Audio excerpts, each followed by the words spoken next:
ભજન રાખ્યા છે. એમના ઘરે દશામાની પધરામણી થયેલી છે.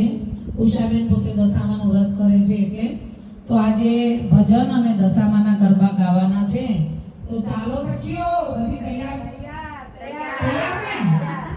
તો ચાલો ત્યારે કાનુડાને વધાવો. હા